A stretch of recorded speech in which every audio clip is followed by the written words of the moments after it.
En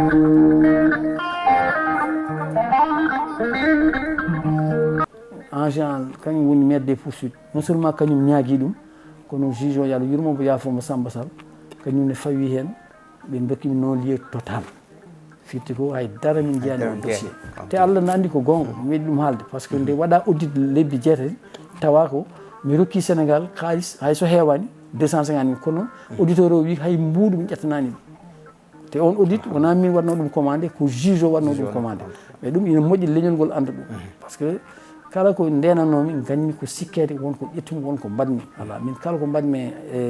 e gonagalam ko wallude yimɓeɓe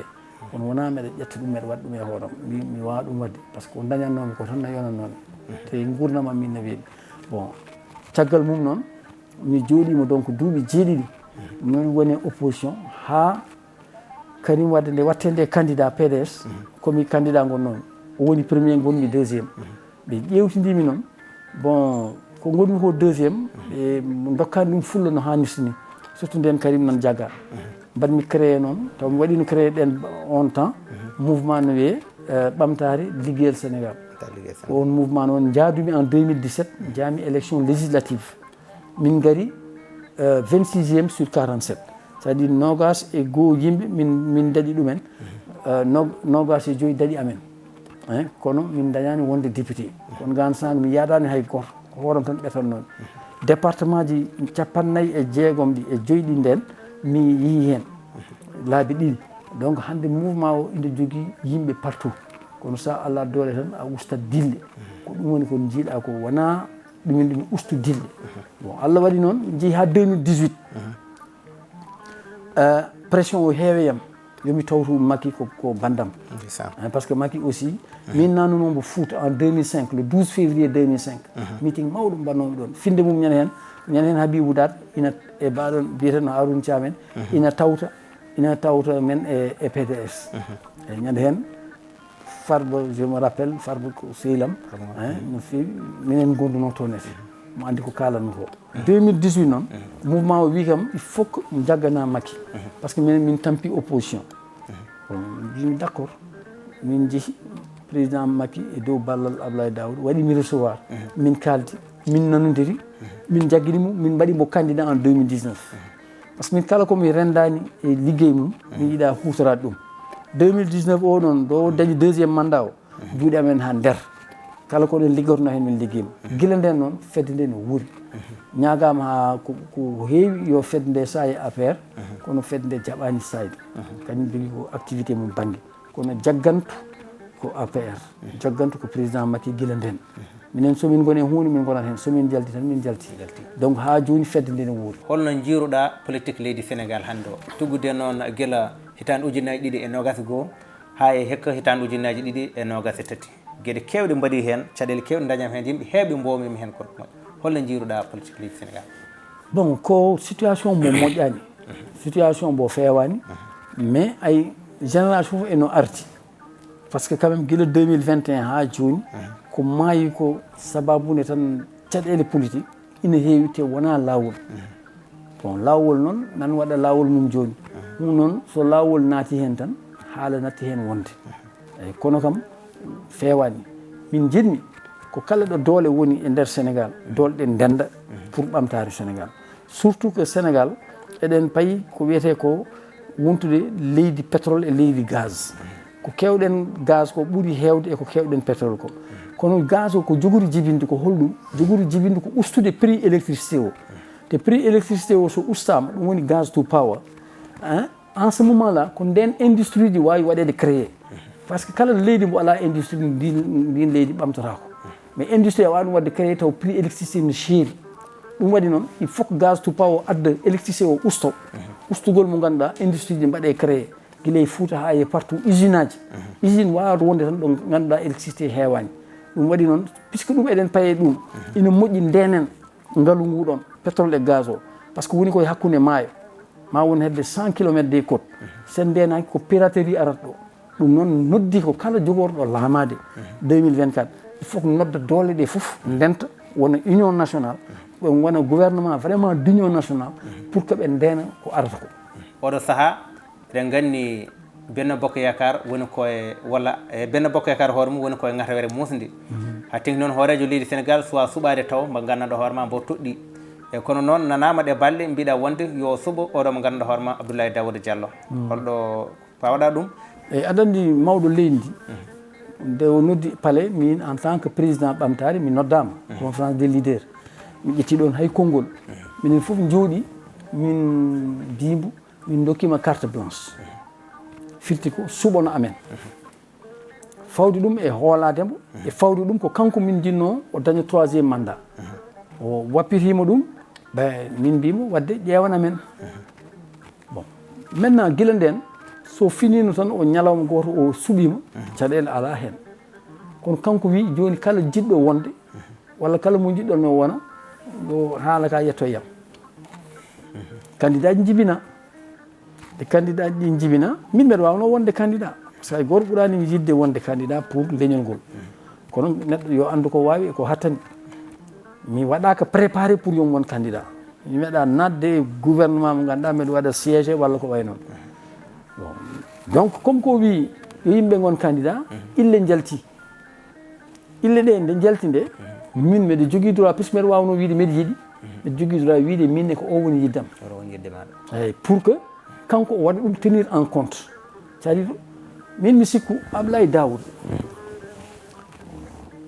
ko waɗi kanko jiimi ina famni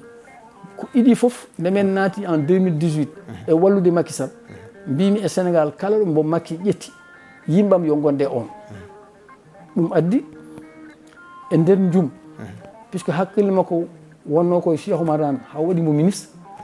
min Cheikh Oumar ittino laamu ngo e yam e dow en tout cas pour nder mbeɗa woni opposition woni ɗum ɗo ene woni pouvoir mi woni pouvoir kono dutti mbimi yimbam comme konngulam ko ɗum ɗon jagganenmo e jum tomo andi mi jagganimo ha o dañci oɗo mandat mbimi e département Podor comme que Macky waɗi coordonnateur o ko Abdoulaye Daouda kala ko wi e nder département de Podor min ɓamtare koye makko min gondi ko heddi ko e Sénégal kala ɗo neɗɗo Macky woni yo yimɓam gonde mum ɗum jeeyi donc normalement kanko gondumi wona e nder département Podor tan Dakar wona kanko bañ goɗo wona kanko mais Allah waɗi noon e wiɓɓe ne jiiɗi walla wiyaɓe gone candidat kanko goto jeeya e département Podor kanko goto ni jeeya e Fouta na waɗe laame wona kanko tan woni Haalpulaar kanko tan woni pullo eyyi kono kanko tan jeeya toon jeeyde toon ko maade toon ko wattorde ɗon ko yaade toon jamma e ñalawma neɗɗo no wona Haalpulaar taw jeeyako toon taw jeeyako Dakar walla jeeyako Thiès walla jeeyako baŋnge goɗɗo kono e candidat ji ɗi ko kanko tan Allah waɗi par hasard par ce que woni no ɗiɗo tan wontat jagre kono ko kanko woni candidat o matam ha ɗum ɗo a yiyani goɗɗo biɗo ne yiiɗi ɗum noon yiɗande hoore mum wona añande bandum ko ɗum tan taki mi wiide se Allah rokki men chance président Macky waɗimo candidat o gagnima mais enen département ma mawnu par ce que wiyama ko wuuro mo ganduɗa toon président ummi ko ɗum ɗon mais critére uji ɗi taki saɗa gemba neɗɗo kadi il faut taw no gembini omo gembini goho omo jogui gandal mum par ce que guila gouvernement fuɗɗi omona nder hoto gouvernement nde fuɗɗade o woni ɗo directeur général LONASE o woni ɗo Dakar Dem Dikk directeur administratif et financier o woni ɗo secrétaire général CRAES o woni ɗo secrétaire général IPRES te ɗon ko cuɓogol concours ɓe mbaɗi o gagni o fotani ittede kono nde o yaadi nde e Macky Sall Ablaye Wade ittimo o itteɗa ko sababu nde Macky te ɗon salaire mum sa haalano mbiyata mais pourquoi o wawano yaade tan waɗa transhumé o heddo e poste makko bon ensuite o nawta impôt et domaine par ce que ɗon woni corps makko d' origine impôt et domaine o waɗa tan koye bureau en Allah waɗi Macky gagnima o waɗama ministre du budget o ummima ɗon o waɗama ministre de l' intérieur waɗi toon duuɓi tati e ko ɓuuri kanko ɓuuri ɗon juurde balɗe à part Jean Collin yo Allah yurmomo yaafum o ummi ɗon nde waɗi sécurité leydi ha gasi o wiya joni ya mahanam ya fewnam pont uji o waɗa ministre infrastructure pont Ñanka Idi pont Jumen kanko gayni ɗum pont Guédé village pont Rosso fuɗɗa pont Gambi kamɓe gayni ɗum Ila Touba e hakkude maaje ɗum foof Allah waɗi koye juuɗe makko rewni ɗum o ummi ɗon ete o waɗa ministre finance et du budget o yo wat finance développement o ummi ɗon o waɗa ministre d' état directeur de cabinet poste mo ngannduɗaa ko poste mawɗo ko on Jean Collin joguino temps Senghor ko on Tanor Dieng joguino temps Abdou Diouf ko on Idriss Seck joguino temps Ablaye Wade o ummi ɗon o ɓeydana heen président du conseil économique social et environnemental donc to banggal gandal état omo wondi heen troisiéme aspect o noon ɓuri mawnude goo o ɓoyde makki gila 2006 eɓen gondi ɓe ceerani kono ko ɓuri tidde ko le fait que omo jogii bilan politique gila nde woni on wonde makki élection fof kanko gagnoto commune makko gagnoto département makko 11 élections 11 victoire ɗum noon mbeɗa sikki so tawi on wondi kadi ko hoolare makki ñaaguimi tan makki ko yo haqqille makko rokkumo yo tottumo so tottimo kadi ma yi leñol ngol e ko ɓuri leñol ngol fof ma rew caggal makko joni makki ene wawi suɓadema ko noon kadi ene wawi suɓade goɗɗo mo gandanɗo hoorema wona Abdoulaye Daouda Diallo saabu woɓɓe nan ɗon wayno Amadou Ba en Ali Wul Ndiaye en woɓɓe kala Diouf Sarr en e woɓɓe so suuɓima goɗɗo mo jiidani on ɗon noon gon sang holno darde moɗon hen aɗa andi ɗo tolniɗen ɗo mi wiyani par force yo suɓomo walla goɗɗum komin ñaaguiɗo yo suɓomo wona ko ɗum ñaaguimi makki ko hen tonta so janggo e jaam noon o suuɓima mouvement o ko autonome ma ƴeew kol woni fodde mum kono min Kandialo jiimi de ko yooɗi ɗo ko feewi ɗo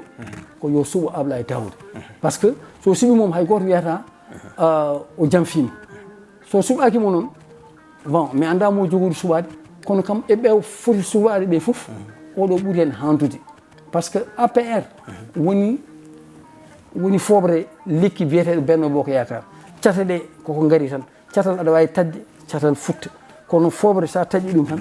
maayi te foɓre nde woni APR te mi humpitima APR naɓe ko ɓuuri hen hewde ɓuuri yidde ko Ablaye Daouda